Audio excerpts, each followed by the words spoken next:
Kalau kita ngomongin soal Poco, pasti nggak jauh-jauh dari kata spek atau spesifikasi. Karena dari dulu setiap awal perilisan HP Poco itu dia lebih mengutamakan dari segi spesifikasi. Spek tinggi, harga bersahabat. Nah, ngomongin soal Poco di sini, gue mau bahas dua HP Poco yang menurut gue mungkin menjadi salah satu HP Poco keluaran terbaik. Oke, ini adalah Poco X3 NFC dan Poco M3 Pro 5G. Di sini seperti biasa gue bukan mau duelin antara kedua HP ini, tapi lebih ke sharing pemakaian sehari-hari dalam gue menggunakan kedua HP ini. Oke, sebelum lanjut ke pembahasan videonya, ayo kita opening dulu.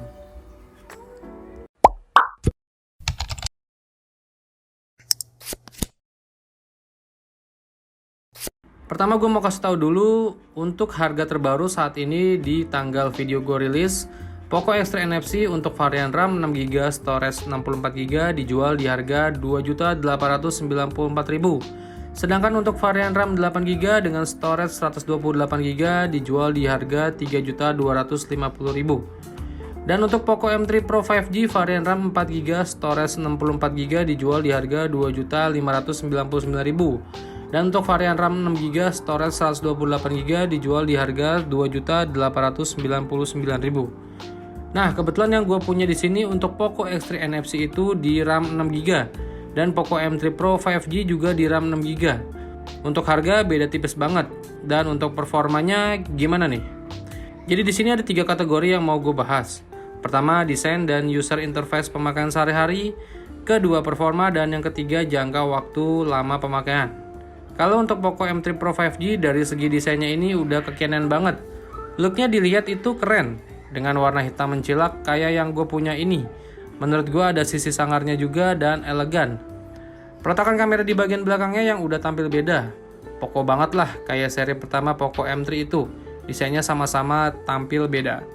Sedangkan untuk Poco X3 NFC ini desain tampilannya itu menurut gue agak unik di bagian peletakan kamera belakangnya, yang menurut gue hampir menyerupai hidung babi. Untuk jeroan dari layarnya sama-sama memiliki panel IPS Full HD+. Paling yang membedakan di sini bentang layarnya agak lebih besar Poco X3 NFC sedikit, yaitu di 6,67 inch berbanding 6,5 inch di Poco M3 Pro 5G. Dan untuk kecepatan layarnya juga beda. Di sini untuk Poco X3 NFC itu refresh rate-nya udah mencapai 120 Hz, sedangkan untuk Poco M3 Pro ada di 90 Hz. Tapi untuk pemakaian sehari-hari sih menurut gua nggak terlalu beda banget. Apalagi pada saat kita sekedar scroll-scroll sosial media atau buka tutup aplikasi itu berasa nyaman banget, enak, dan responsif. Untuk UI-nya atau user interface-nya sendiri ini sama-sama MIUI, dan di sini dalam pemakaian gue sehari-hari sih udah nyaman-nyaman aja.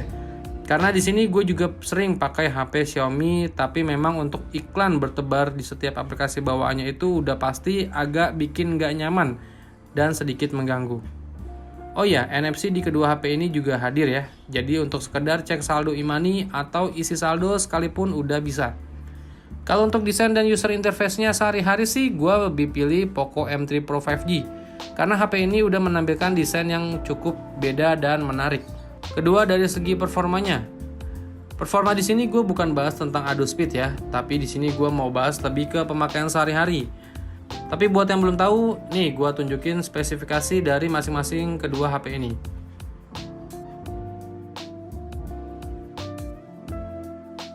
Yang pertama dulu nih, untuk Poco M3 Pro 5G, di namanya aja udah tertera kata 5G, yang dimana SoC dari HP ini tuh udah mendukung jaringan 5G.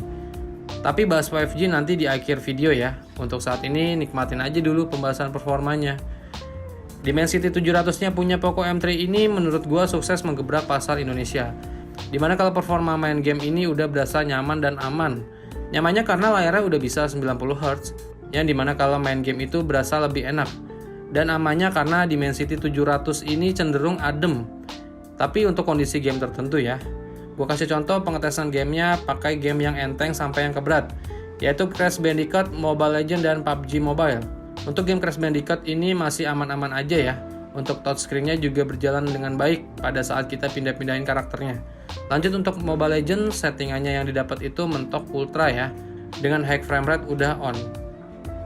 Untuk main Mobile Legends udah bisa lancar di HP ini, walau dalam keadaan barbar sekalipun tanpa ada frame drop. Satu lagi, game PUBG Mobile untuk di Poco M3 ini udah bisa disetting smooth ultra ya. Main PUBG Mobile di HP ini udah lancar banget.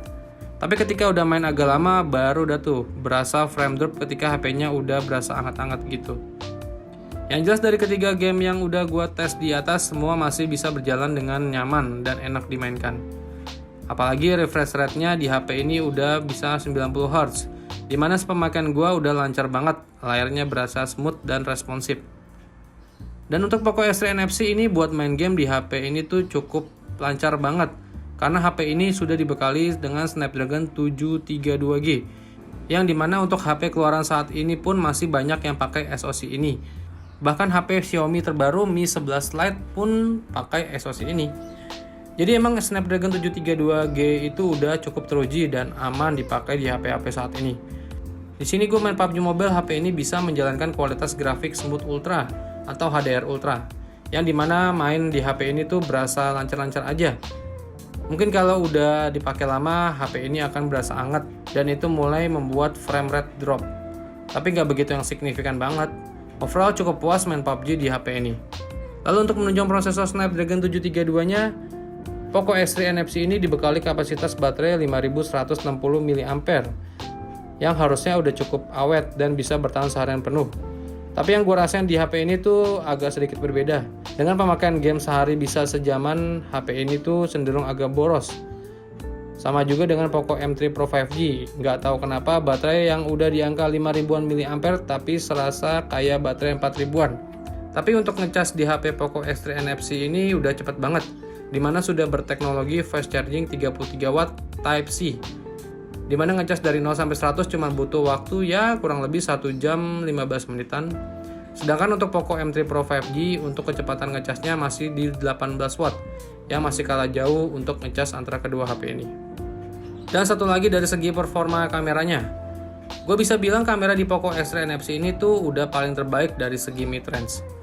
Gue suka banget sama kualitas foto di HP ini, baik itu dalam keadaan siang hari atau low light sekalipun itu berasa cakep. Hasilnya natural tapi cenderung ngegonjreng untuk tone warnanya. Kalau warna RGB-nya sih dia bisa ngeboost saturasinya biar bisa ngegonjreng.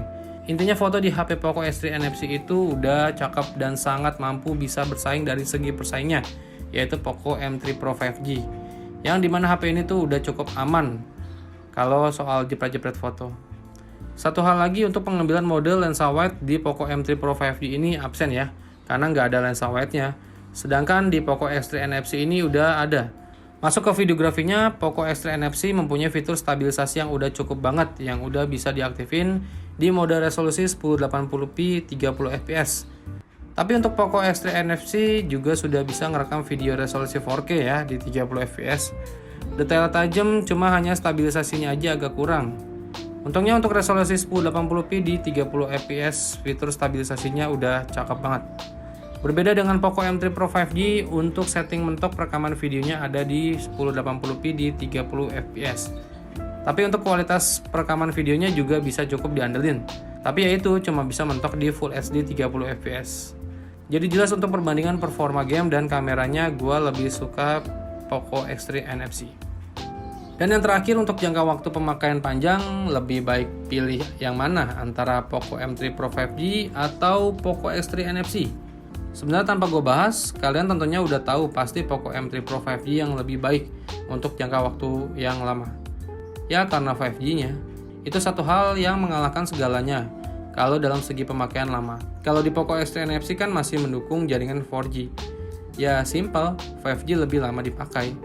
Tapi kalau kalian mengesampingkan jaringan dan lebih mengedepankan kenyamanan, menurut gue Poco X3 NFC udah yang paling pas. Jadi di sini kalau gue suruh harus pilih antara Poco M3 Pro 5G atau Poco X3 NFC, pilihan gue jatuh ke Poco X3 NFC. Karena fitur yang ditawarkan buat gue sebagai content creator lebih banyak ketimbang Poco M3 Pro 5G.